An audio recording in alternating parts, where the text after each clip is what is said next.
In the Spirit's guidance we stay on track. No fraudulent preacher can hold us back. Under the protection of Mary's cloak and Joseph's strength, we find our hope. Like a talk, strong in faith, we're not just a flock. We shine God's love like the good fight. Standing strong, we embrace the light. Like a talk, never lost in truth. We walk. Okay, isa pong mapagpalang tanghali mga kalay ko. Katulad ng inyong nababasa, ang Kristong nahayag na at Kristong mahahayag pa lang. So parang kakaiba yung tanong, ano po. So atin pong bibigyan po ng paliwanag yan ayon dun sa kung ano yung stand ng ating simbahan. Atin pong pinangahasan na mabigyan ng pagpapaliwanag ito dahil ito po ay tanong. Tanong na naglalayon o naghahanap ng kasagutan anuman ang maging intensyon ng nagtatanong kung siya ba ay sumusukat nung aral ng simbahan o nagsasaliksik talaga ng tamang konteksto ng Biblia ayon doon sa kanyang itinatanong.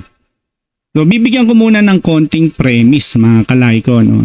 Bago natin tahasan na sagutin tong tanong na ito patungkol dito sa pagtatalakay na ang Kristong nahayag na at ang Kristong ipapahayag pa lang, no?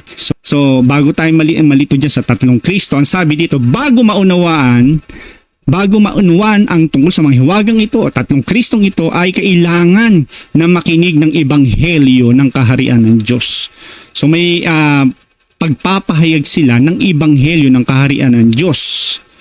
At upang malaman natin ang patungkol dito sa sinasabi nilang ebanghelyo ng kaharian ng Diyos, ano yung gagawin natin? Kung tayo ay kunyari, meron tayong interes. Aba, gusto kong malaman yung kung anong meron sa kahiwagahang iyan. Bakit natin o bakit nila tinatayuan o kiniklaim na merong tatlong Kristo katulad na ito? So, ayon dito sa talata o sanaysay na kanilang inilatag, bago maunawan ito, bago tayo ay makurta, bago tayo malito, dapat na it is necessary na we have to learn about the gospel na about the kingdom of God, yung ebanghelyo ng kaharian ng Diyos. O sige, may interes ako, kunyari, paano ang gagawin? Malalaman daw ito dito sa mga talatang ibinigay niya. Ito nakasulat malalaman mong hiwaga ng Kristo. Di ba? Tatlong Kristo, hiwa-hiwaga yun. No? It is not common actually. So malalaman natin to base dito sa talata na kanyang inilatag. So to be fair, ating siya sa atin nga kung ano ang talatang ito at talaga ba na dito sa talatang ito, partikular na sa Efeso 3 hanggang 4 at sa sulat ng para sa mga taga-Kolosas 4:3 ay makikita di umano natin ayon dito sa binabasa natin ang patungkol sa Kristo, hiwaga ni Kristo na iba doon sa ipinanganak na matatagpuan sa aklat ng Lucas 2:7 at ang Kristong ito ay iba din doon sa bumaba at napabautismuhan katulad ng nakatala doon sa account ng Juan 6:38 at iba na naman yung nagbagong anyo o transfiguration sa ating terminology bilang Catholic, no? Na Marcos 9:7. At there is more. May iba pang ipanganganak doon sa aklat ng mga hula o aklat ng Apokalipsis, aklat ng kapahayagan. So maraming Kristo pala ang ating kaagyat na makikita di umano dito sa naunang talata na kanyang binanggit, no?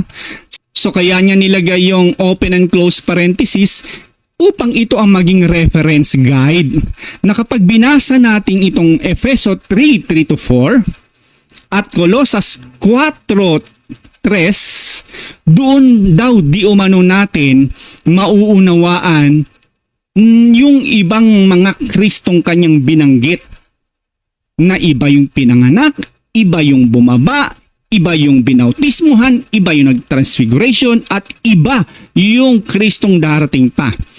So, to be fair enough, again, no, ay ating sama-sama na siya sa atin nga. Tingnan nga natin, ano sinasabi? Tulad ng naisulat ko na sa ilang salita, ipinaalam sa akin ng Diyos ang kanyang lihim na panukala. So, sa talatang ito, ay magkakaroon tayo ng idea na positive. Totoo nga, na meron palang panukala ang Diyos na secret lihim. Suggestion ng Diyos, mungkahi ng Diyos para sa kanyang bayang gustong iligtas. Merong secret, mayroong lihim, o gusto nyong gamitin yung terminology yung mayroong hiwaga. Pero ang sabi dito, tulad ng naisulat ko na sa ilang salita, maraming beses niya na palang binanggit, ipinaalam sa akin ng Diyos ang kanyang lihim na panukala. Bingo, may lihim. Pero ipinaalam na kay San Pablo ang tungkol sa lihim na ito. So magkakaroon tayo sa pagkakataong ito ng curiosity kung ano ba ito. Baka ito na to yung mga lihim na ating binanggit kanina na pagkakaiba ng mga Kristo. Tingnan nga po natin dun sa susunod na talata kung ano nakasulat.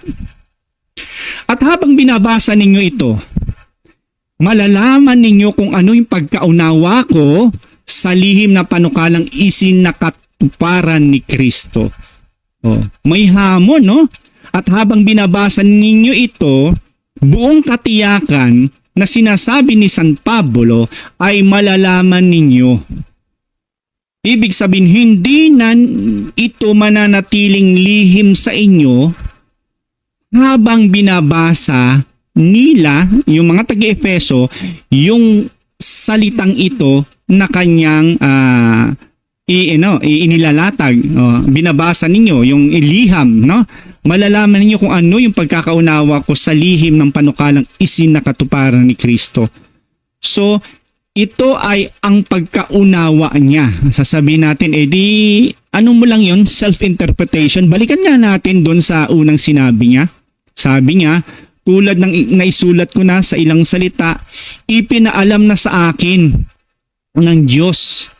So, kung babanggitin man niya yung salitang ito na pagkaunawa ko sa lihim, ibig sabihin, legit ito. Hindi ito humuhugot doon sa sarili niyang pagkakaintindi, kundi doon sa karunungan na pinaunawa sa kanya ng Diyos. Tandaan natin kaya itong si San Pablo ay sumusulat sa mga taga-Efeso upang mapanatili ang mga taga-Efeso sa paglilingkod, kasi nag-i-evangelize na itong si San Pablo ng mga panahong ito. At kung tutuloy lang po natin yung pagbabasa, tingnan po natin, sumunod lang na talata. Ang sabi dito, ito'y hindi ipinaalam sa mga tao noong mga nakaraang panahon. Hindi talaga pinaalam. So ngayon, alam niya na, at ito naman ay binobroadcast niya na doon sa mga taga-Efeso sa pamamagitan ng sulat na kanyang ipinahahayag. So malinaw, nasusundan po natin. Ito hindi pinaalam noon, ngunit inihayag na ngayon ng Diyos sa pamamagitan ng Espiritu. So ipinahahayag na. So malinaw naman na mismo sa labi sa unawa, sa bibig nitong si San Pablo na yung lihim na yon, yung mystery iyon na inilihim sadya ng Diyos ng mahabang panahon, nung nakaraang panahon, ay inihahayag na kung ano ito. At ito ang dapat nating maintindihan lahat. Ayon mismo doon sa gumawa ng sulat na ito. Dapat hindi tayo hihiwalay doon sa kanyang pag-aunawa. Tuloy lang natin, ngunit inihayag na ngayon ng Diyos sa pamamagitan ng Espiritu. Kay nino ipinahayag? Sa kanya bilang apostol, no? Sa kanyang mga banal, ha? Sa mga apostol at mga propeta. Sino yon? O mga propeta, si propeta Jeremias, si propeta Elias, at sino-sino pa, di ba? So itutuloy natin. Ituloy lang natin upang unti-unti mabaybay natin kung ito bang lihim na ito ay kahalintulad doon sa lihim o hiwaga na nasa isip ng mga taong nagpapahayag doon sa ibang Kristo na ating binanggit kanina. Kasi hindi tayo lalabas doon sa talatang inilatag. Dahil kaya inilatag yan, ito yung magiging quick reference natin na dito daw di umano ay maintindihan natin yung pagkakaiba-iba ng Kristong ito. So, tuloy lang natin yung liham na ito. Ito yung sumunod. At ito ang lihim. O, ito na ang lihim, ha?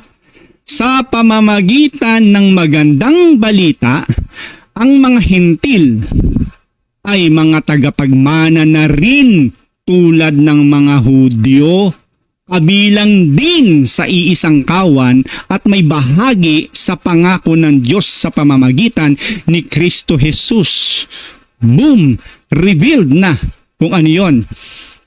So sana bilang pagrespeto doon sa naging tagapagsalita ng sitas na ating kinukuha upang mabigyan ng suporta doon sa hiwaga na ating iniisip, sana yung hiwagang iyon ay nakaugnay nga dito sa pagpapahayag ng may buong kalinawan ni San Pablo addressing sa mga taga-Efeso at sa ating lahat. Ano daw yung lihim palaga? Ha? Ito yung mabuting balita, yung magandang balita. Kasi nung araw, mga kalaiko, no, ay ang pagkakaalam ng mga bayang hinirang ng Diyos na si Yahweh, sila ang mga espesyal bukod tanging hinirang. Na? Kaya ang mga tingin nila, sila mga Hudyo, sa mga hindi Hudyo, mga hintil, mga makasalanan, mga walang kabahagi sa kaharian ng Diyos. Kawawa, no? Pero nung dumating ang ating Panginoon, na-revealed ngayon na meron palang suggestion ang Diyos, o panukala. At yung panukalang yun na nasa isip niya noong mga panahon na nagkakaroon ng pagkakaiba, magkakaroon ng yung Hudyo at mga hintil, ay hindi nila alam na mayroon palang hiwaga. At yung hiwagang ito ay yung magandang balita. Ano yung magandang balita? Kasama na pala yung mga yung mga hintil, hindi lang nakalimitado o nakakahon sa mga Hudyo. Kaya matatandaan natin na minsan may binanggit ang ating Panginoon eh. Sabi niya, doon lang ako sa nawawalang tupa ng Israel ako isinugo. Pero sa kapagdaka ay makikita natin na ang magandang balita ay unti-unting pinapaunawa sa mga tao noon na ang mga hintil ay kabilang na rin. Kabahagi na rin. Kaya salamat sa Diyos, no, dito sa magandang balita, dito sa mabuting balita na inihayag na at may bahagi sa pangako ng Diyos. So kung tayo, ano ba status natin? Di ba tayo hintil? Hindi naman tayo Hudyo eh. Kung hindi naging ito yung resulta ng hiwagang binabanggit, itong magandang balita, kawawa tayo. Magpasa hanggang ngayon tayong mga hintil kasi hindi pala tayo kabahagi sa iisang katawan. Hindi pala tayo kabahagi sa pangako ng Diyos. O itsapwera tayo. Kasi magiging hiwaga nga ito kung mananatili tayo na nandito lang sa verse na ito. Kung i-atras natin, no? Dito hanggang 3 to 4 lang ang kanyang nailatag pala. So diniretso-diretso lang pala natin, nandun na pala, kaysa tayo iligaw natin ang ating sarili at mag-isip tayo nung mga sinasapantahan natin na pwede, may lihim, ito yun. O meron tayong nandoon na sa isipan natin na ipinapasok nating pilit kahit na maging kaiba doon sa binabanggit mismo ng tagapagsalita. Basta meron tayong nabanggit na hiwaga, ito na yun. Kung ano yung nakabundled na pananampalataya, yun na yun. Ipapasok natin. Kung ihihinto natin sa talatang ito hanggang 3 to 4. At habang binabasa ninyo, malalaman ninyo kung anong pagkaunawa ko sa lihim ng panukalang isinakatuparan ni Kristo. Tapos papasok na ito yung mga ito yung mga yun, iba-ibang Kristo. Pero teka muna, may sinasabi pa di ba? Huwag nating puputulin. Huwag nating bibitinin yung isang kwento, no? Hayaan nating ituloy para makita natin kabuuang diwa. So tinuloy lang natin at hindi tayo tumalon sa ibang sitas. At ito nga ay ating malinaw na natuklasan na ang lihim pa lang iyon ay hindi siya yung binabanggit dito sa inilatag niya. Na di umano pag nabasa natin yung talatang ito ay maunawaan natin yung mga bagay nito. So ating baybayin pa ang sinabi, no? 3:7, Efeso 3:7, no? Sa kagandahang loob ng Diyos, ako'y ginawa niyang lingkod upang ipangaral ang magandang balita. So tungkulin ng bawat mga apostol, tungkulin ng bawat mga mananampalataya ng ating Panginoong Hesus, na yung magandang balitang ito ay mapanatili yung kasagraduhan, yung kadalisayan ng mensahe. Na kung tayo ay mag-iisip na kung ano yung magandang balitang ito'y tumutungkol doon sa pagpapahayag, revelation na kung ano yung hiwaga na tinutukoy. Ang tungkulin ng mga nakapakinig ay ibunyag para malaman, no? At ito yung ginagawa ng mga apostol tulad ni San Pablo nagsasalita at tulad din nating inihahayag natin sa mga oras at pagkakataong ito upang hindi tayo magkaroon ng iba pang mga kamalayan sa ibang bagay na salungat o hindi binabanggit nung apostol San Pablo sa talatang ating kinuha, sinitas. Kumbaga hindi sa ating salita, kinote natin yan So doon tayo sa kung anong gusto niyang sabihin. At ito nga ang tungkulin ng apostol. Ang tungkuling ito'y ibinigay niya sa akin sa pamamagitan ng kanyang kapangyarihan. Ngayon, sa pagkakataong ito, sana naging malinaw na sa atin kung ano muna yung hiwaga. Ayan ay premise ko lang. Premise na aking ginawa para magpatuloy tayo doon sa pinakapaksa na ating pag-uusapan. Yung Kristong naihayag na, ibaba doon sa Kristong maihahayag pa lang. Yun ang dapat nating maunawaan yun. Ang Kristong nahayag na at ang Kristong maipapahayag pa lang. So, eto, sa unang Timoteo 2:5-6 na ang taong si Kristo Jesus na ibinigay niya ang kanyang sarili na pangtubos sa lahat na nagpapatotoong mahayag sa sariling kapanahunan kontra salungat daw sa sinasabing tumubos sa marami. So merong contradicting word dito na makikita natin na in-emphasize ko na, ginawa ko ng bold letter, no? Kasi sabi dito, yung sitas na kanyang inilalatag, no? Sa unang Timoteo 2:5-6, na ang taong si Kristo Jesus na ibinigay niya ang kanyang sarili na pangtubos saan? Sa lahat na nagpapatotong nahayag sa sariling kapanuhunan. So nahayag na to at tumubos sa lahat. Meron namang itong contradicting words di umano o ideas na nagpapatotoong mahahayag sa sariling kapanuhunan at kontra sa sinasabing tumubos sa marami. No? Una, tumubos sa lahat at ito'y nahayag na, yun ang Kristo. At medyo nagkaroon ng kalituhan na may Kristo pa di umano na tutubos o tumubos sa marami, hindi lahat. Di ba't ang Kristong ating nakilala, sabi niya, di ba't ang Kristong ating nakilala ay nahayag na sa atin? Samantalang itong isa, so dalawa ang Kristong pinag-uusapan pala dito. Na yung isa nahayag na naging katubusan ng lahat at yung mayahayag pa lang sa maging katubusan ng marami, so dalawang Kristo. No?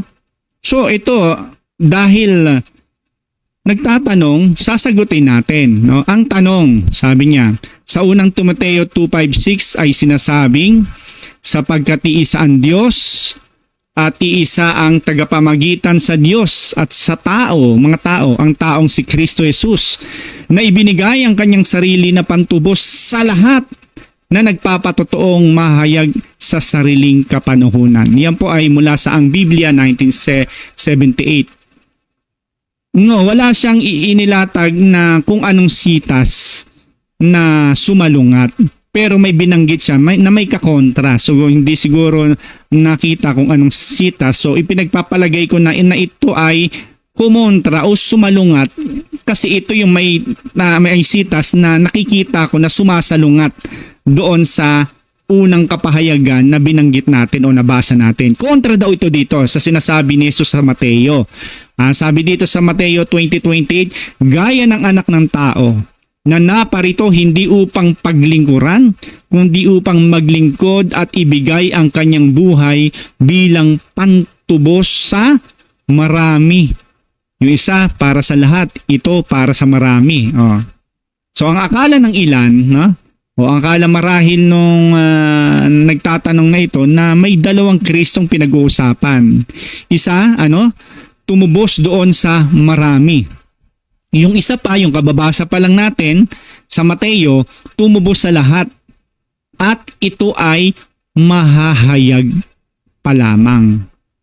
Parang ang dalawang Kristo yung pinag-uusapan dito. Ito ang paliwanag natin bilang Katoliko at ating pagbabasihan biblically and apologetically. Tama ba yung term apologetically?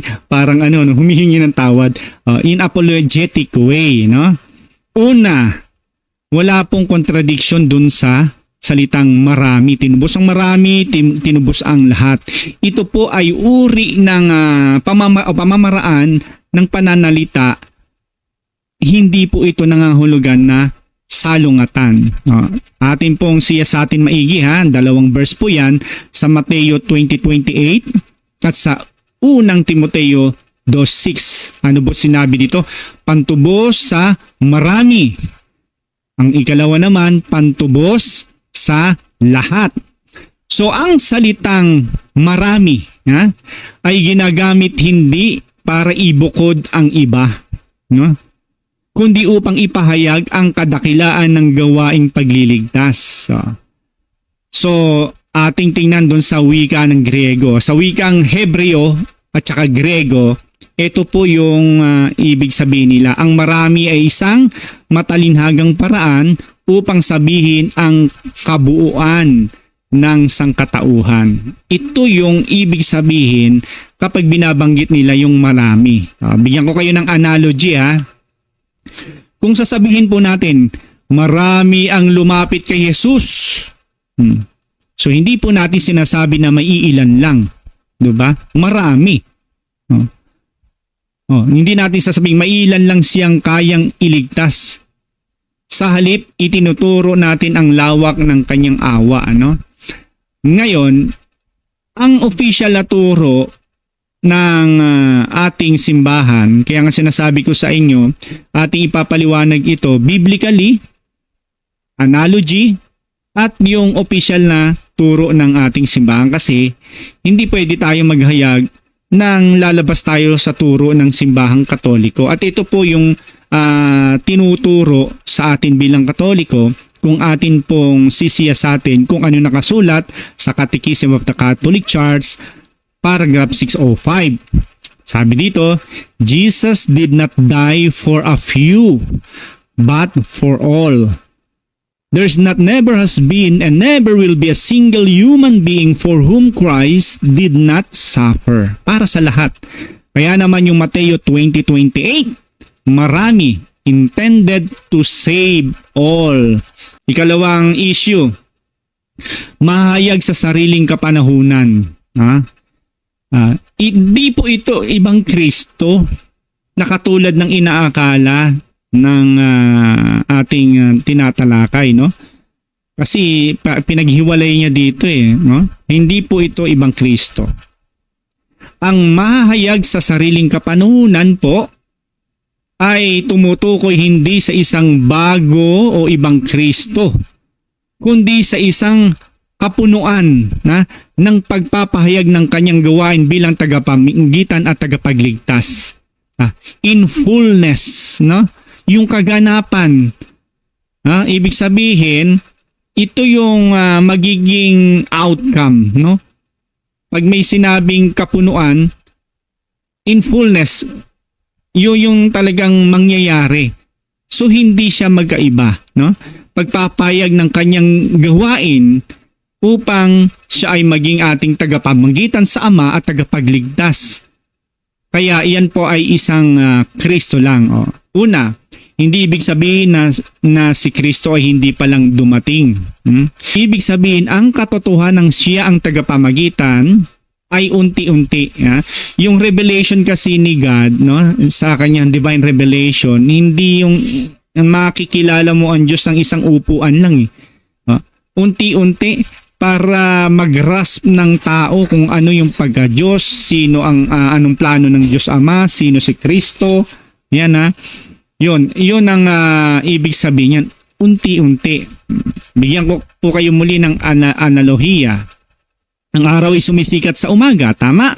Ngunit kahit na ang liwanag ay unti-unting lumilitaw, ibig sabihin po nito, hindi ibig sabihin na wala yung araw. Nandiyan na siya, sumisikat, pero hindi nangahulugan na nag-exist lang siya doon sa in fullness na siya ay talagang full sunlight na, di ba? Ang araw ay sumisikat sa umaga, ngunit kahit ang liwanag ay unti-unting lumilitaw, hindi nangahulugan na wala ang existence ng araw. Nandun na siya.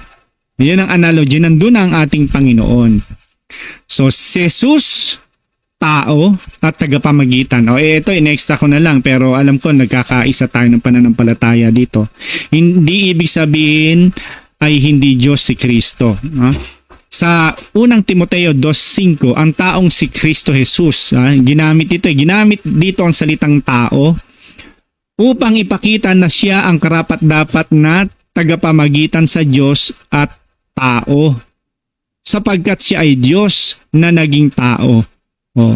Siya sa Juan 1:14.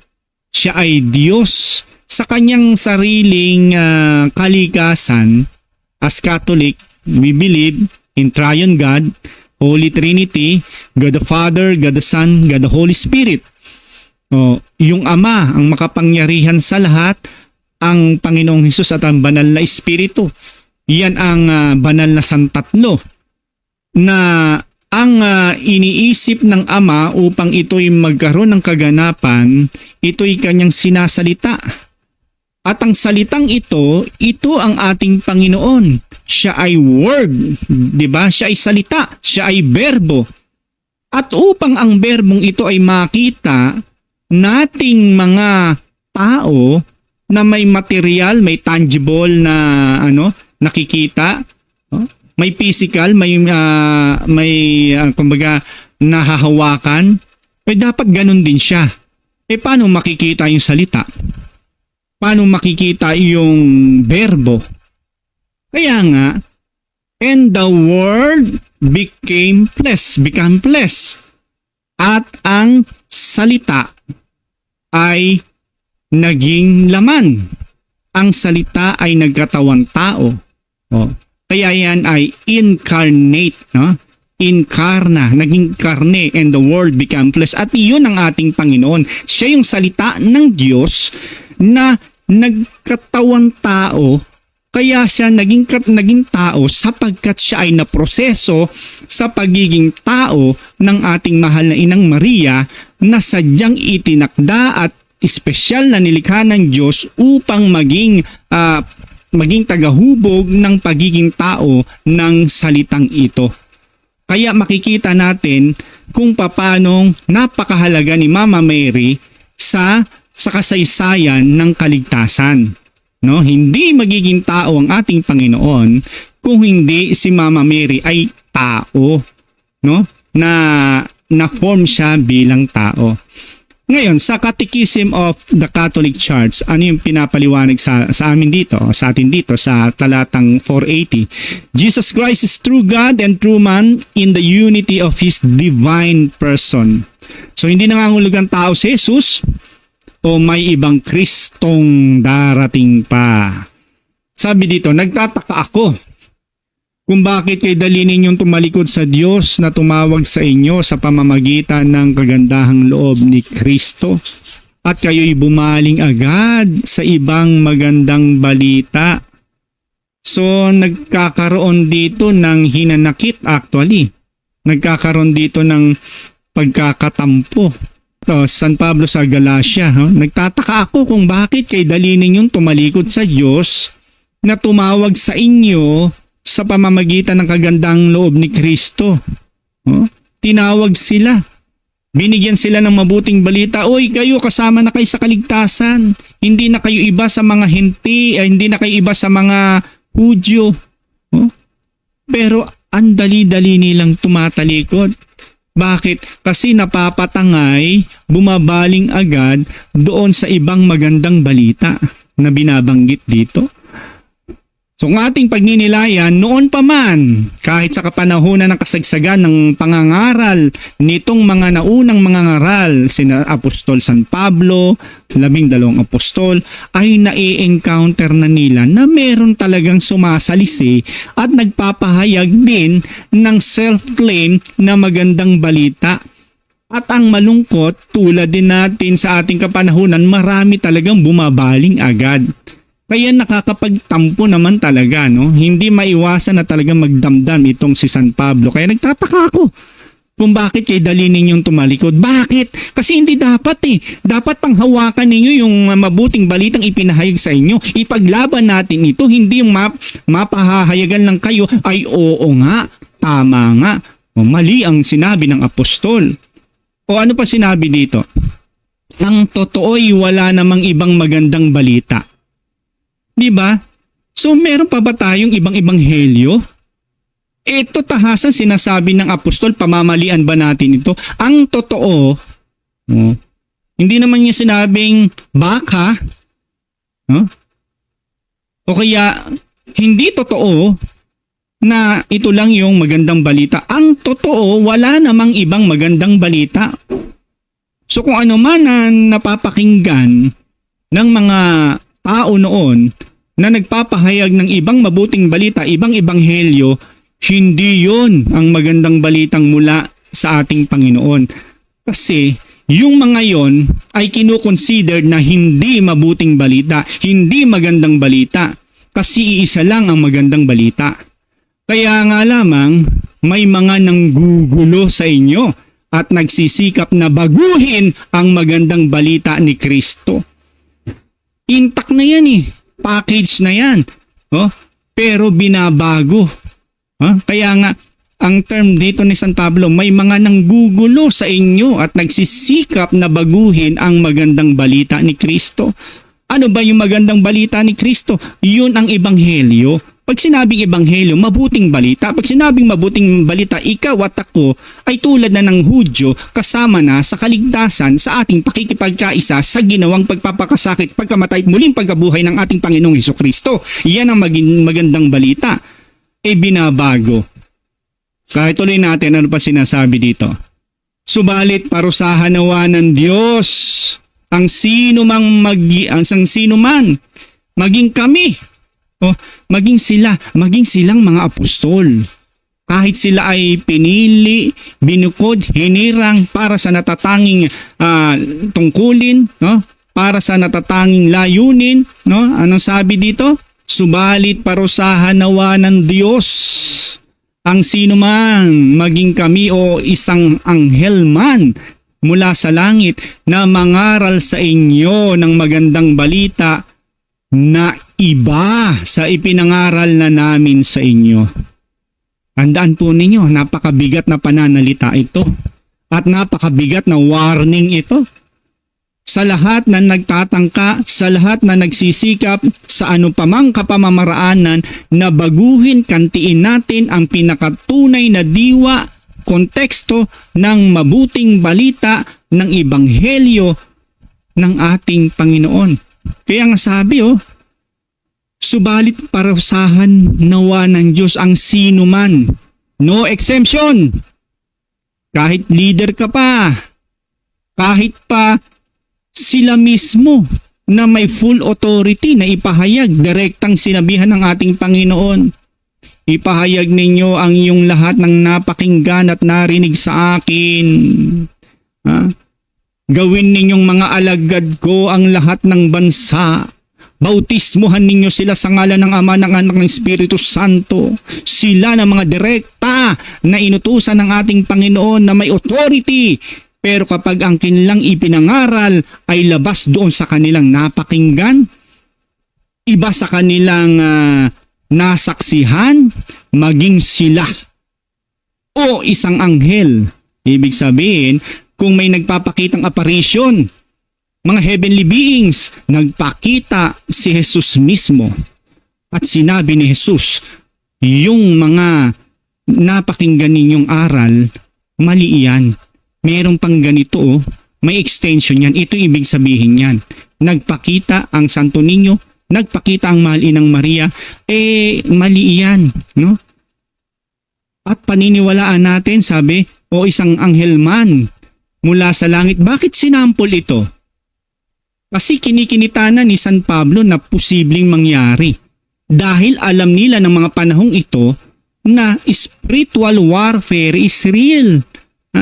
Ng ating Panginoon ay lagi na sa kanyang ministry kabilang na sa kanyang pagbabalangkas ng kanyang mga aral at pagtutuwid at pagpapahayag ng mabuting balita, isa na dito yung ministry of exorcism. Kaya marami silang mga pinalalaya sa masamang espiritu, hindi tinatantanan. No? Sabi nga sa Bible, di ba? At naghanap pa ang diablo ng iba pang pagkakataon. Kaya nga, nasa isip din ito ni San Pablo, posible nalituhin kayo ng mga divine, seemingly divine beings at magsabi ng ibang tsuri. Mangaral sa inyo at sabihin ito yung magandang balita na iba sa ipinapangaral namin sa inyo. Kaya para sa ating kapanahunan, manatili tayo, profession of our faith, Nicene Creed. Diba? Apostles' Creed. Ano yun? I believe in God Almighty, Creator of heaven and earth. I believe in Jesus Christ, His Son, our Lord. He was conceived by the power of Holy Spirit, born of Virgin Mary. Born of Virgin Mary, suffered under Pontius Pilate. Yan ang credo. Yan ang profession of our faith. Yan ang iningatan ng mga apostol na dapat ay hindi mababago sa ating pananampalataya bilang Katoliko. Kung ikaw ay Katoliko, hindi mo alam ang credo natin, hindi mo alam ang Nicene Creed, hindi mo alam ang sumasampalataya, anong saysay ng pagiging mananampalatayang Katoliko natin, hindi natin alam yung pinananampalatayanan natin. Kaya unat sa lahat, dapat ipaalam natin ito sa ating sa pamilya, sa ating mga anak. Kung ano ba yung pinaka pundasyon ng ating pananampalataya, pinaniniwalaan, kabisahin ninyo, credo, I believe, Nicene Creed, Apostles' Creed. Di ba? May bagong Kristo ba na darating? So ito po ay isang napakamalaking kamaliang aral. No? Wala nang ibang Kristo. Si Jesus ang isa, tapat at ganap na tagapamagitan. Gayon din naman, si Kristo ay minsang inihandog upang pawiin ang mga kasalanan ng mga tao. Siya'y muling darating. Hindi upang muling ihandog dahil sa kasalanan, kundi upang iligtas ang mga naghihintay sa Kanya. Tingnan nyo isang Kristo lang to. si Kristo ay minsang inihandog, minsan lang, upang pawiin ang kasalanan kasi dumating siya dito una upang siya ay maging tagapagligtas. Ipakita niya ang kanyang awa. Pero at the same Christ, ang Kristo ding ito ang siyang muling babalik. Hindi ibang Kristo. Siya ay muling darating. Sana hindi na ginamit ang salitang muling darating kung ibang Kristo pa ang ating maaaring iniisip. Kasi kung ibang Kristo ito, hindi na gagamitin ang salitang muling darating. May sasabihin, may Kristong darating. May Kristong bagong darating. Pero sinabi to, siya ay muling darating. Hindi upang muling ihandog. Tapos na yun, nagawa niya na yun. Dahil sa kasalanan, inihandog niya ang kanyang sarili, kundi upang iligtas ang naghihintay sa kanya, yaong mga naging tapat. Ang mananatiling tapat hanggang wakas ang siyang maliligtas. Ayon sa aklat ng awit. No? Yan yung mga tinatawag na faithfuls. Tanong, gaano tayo ka-faithful? Tayo kaya ang babalikan ng Kristong ito? Yun ang ibig sabihin ng pagiging Kristo. Yung nagawa niya ng nailigtas ang kanyang tungkulin, nagawa niya na being Christ, being pinahiran, at siya'y magbabalik. No? Yun ang ibig sabihin po nun, mga kalay ko. Ipinaunawa sa atin ng Diyos ang hiwaga. Ito na, pinaunawa na hindi pa natin naintindihan. Ipinaunawa na ang hiwaga ng kanyang kalooban. So, noon, hindi natin mag-grasp ang kalooban ng Diyos, hindi natin ma-pick up anong gusto niya, anong plano niya, pero ipinaunawaan na. Kaya yung hiwagang iyon ay nabunyag na sa atin, no? Ang kanyang kalooban, at ito ay isinakatuparan ng ating Panginoong Hesus. At itutuloy lang natin, no? Pagdating ng takdang panahon, layunin niyang tipunin lahat ng nilikha sa langit at lupa at ipasailalim ang mga ito kay Kristo. At yung Kristong yun, iisa lang po yun, mga kalay ko. Hindi po maaaring maging iba-iba pa yung Kristo. Conclusion, no? Ang sinasabing Kristo na mahayag sa kapanahunan ay walang iba kundi si Jesus na dahan-dahang ipinakilala sa buong mundo sa tamang panahon. Ano lang yan, gradually na nire-reveal niya ang kanyang sarili. Wala nang ibang Kristo. Ang sino man magtuturo ng ibang Kristo ay magdadala sa atin sa maling ebanghelyo, maling mabuting balita. Walang ibang Kristo na maihahayag pa lang sa hinaharap maliban sa isang tunay na Kristo na si Jesus ng Nazaret na naipahayag na, isinilang, namuhay, pinako sa krus, muling nabuhay, umakyat sa langit, muling ibabalik sa huling araw. Yun ang nasa Apostles' Creed natin. Hindi para ipahayag muli ang kanyang pagkakilanlan, kundi upang hatulan ang mga buhay at patay. Biblical explanation, no? Sapagkat may isang Diyos at isang tagapamagitan sa Diyos. So isa lang, no? Hindi marami. At sa mga tao, ang taong si Kristo Jesus na ibinigay ang kanyang sarili bilang pantubos para sa lahat na nagpapatotong nahayag sa takdang kapanahunan. No? Nahayag, ibig sabihin, past tense na po yan. Diba? Nahayag. Ibig sabihin, ang tunay na Kristo ay pinahayag na sa kanyang pagkatawang tao. Walang iba si Kristo na ipapahayag. Walang ibang Kristo na sinasabing ipapahayag pa lang. Sa CCC 65, in many and various ways, God spoke of old to our fathers by the prophets, but in these last days, He spoken to us by Son. Sa maraming mga kapamamaraanan ng Diyos ay nagpapahayag sa iba't ibang mga kapapamaraanan. Nagsalita siya sa mga magulang natin, mga church fathers, sa mga propeta, at sa kahuling panahon siya ay nagsalita sa pamamagitan ng kanyang anak. There will be no further revelation. Wala na. So ano pang kapahayagan ang ating dapat na i-entertain? Anong revelation pa ang dapat natin i-subscribe? So wala na. Ibig sabihin, ang kaganapan ng pahayag ng Diyos ay si Kristo, wala nang ibang ipapahayag na bagong Kristo. Muli, ito yung tinatayuan ng simbahan. sa CCC 668-682. Ang muling pagdating ni Kristo ay hindi upang maipakilala pa lang siya, kundi upang ganapin ang hatol at ituloy ang kanyang paghahari.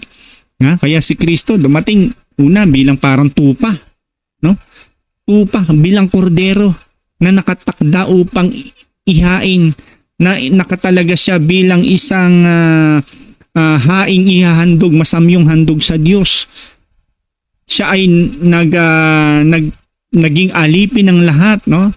Siya ay naglingkod sa lahat, ipinahayag kung anong merong kaharian ang Diyos, ang anong panukala ng Diyos. Pero sa pagdating niya, hindi na ganoon ang kanyang karakter. Pero He is the same Christ. Siya pa rin yun, huwag natin iibahin. Paano ko nasabi? Nung umalis ang ating Panginoon, tatatandaan ninyo, may anghel o dalawang lalaki ang nagsabi, bakit kayo nakatingala, ika? Ano ba yung nakakita nyo? Hindi ba alam? Ang Kristong iyan na nakita nyo kung paano siya umakyat, ganun din siya babalik. So ang Kristong iyan, ano pang ibang Kristo na aasahan nating babalik? The same Christ. Huwag nating paramihin yung iisa. Yan yung mga maling pananaw. May Kristong darating pa lang, mahayag pa lang sa huling araw, hindi naniwala na sinabing tapos na, naganap na, no? May Kristong Pilipino, may Son of God, appointed Son of God, o may tagumo ng Kristo lihim, ipapahayag sa huling araw. Ano pa? May 3 Kristong inihayag sa bawat panahon. Sagot sa Efeso 4:5. Ito na yung matindi na gusto ko sanang maitala sa lahat patungkol dito sa lahat ng sinasabi ko. I-display ko yung talatang ito, ha. Basahin natin Efeso 4:5. Tayo ay may iisang Panginoon. Ilan? Ilan ang Panginoon? Ilan yung nabasa natin ayon sa nakasulat sa Efeso 4:5? Tayo ay may iisang Panginoon. Iisang pananampalataya at iisang bautismo. O baka naman gawin yung pantatlo ito. Tayo ay may isang Panginoon lang. Napakalinaw. Iisa lang dapat ang ating pananampalataya. At ang binyag na kanyang i-honor, ang binyag na siyang nagpaligtas sa atin, ang binyag na siyang naglinis sa ating mga minanang kasalanan, ang binyag na siyang nagdala sa atin para tayo ay madala sa kaharian ng Diyos, ang bautismo ay iisa lang. Kaya pag nabautismohan ka na doon sa simbahang iyon, wag na natin i-degrade. Parang magkakaroon ng redundancy na binyagan ka na, may buhos-buhos pa kayong gagawin. Iisa lang. Wag nating i-contaminate, i-infest yung rituals na ginagawa ng ating simbahan na naka-inline doon sa nabili ng ating Panginoon. Tayo'y may isang Panginoon, isang pananampalataya, iisang bautismo. Tuloy natin. Iisang Diyos at Ama nating lahat.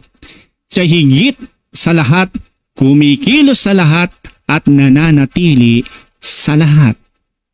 Sabi dito, tayo ay may isang Panginoon, iisang pananampalataya, iisang bautismo. Yan ay malinaw na nakatala sa aklat ng Efeso 4:5. Iisa ang Panginoon, hindi siya tatlo, Isang pananampalataya. Naiba yung tono, no? Isang pagbibinyag. Yun, iisa lang, no? So kung tayo ay gusto natin lubos ang makinabang ang ating kaluluwa, pahalagahan natin kung ano yung talagang tamang turo. At sabi pa nga dito, mga kapatid, iisang Diyos at Ama nating lahat. Siya higit sa lahat, kumikilos sa lahat, at nananatili sa lahat. Sumuli sana, itong paksang ito ay ating malinaw na nailatag mula siyempre dito sa aral ng ating simbahan, na sana ay mabigyan natin ng kaukulang pagninilay din at konsiderasyon alang-alang doon sa nagsalita, doon sa author na sinitas nating talata.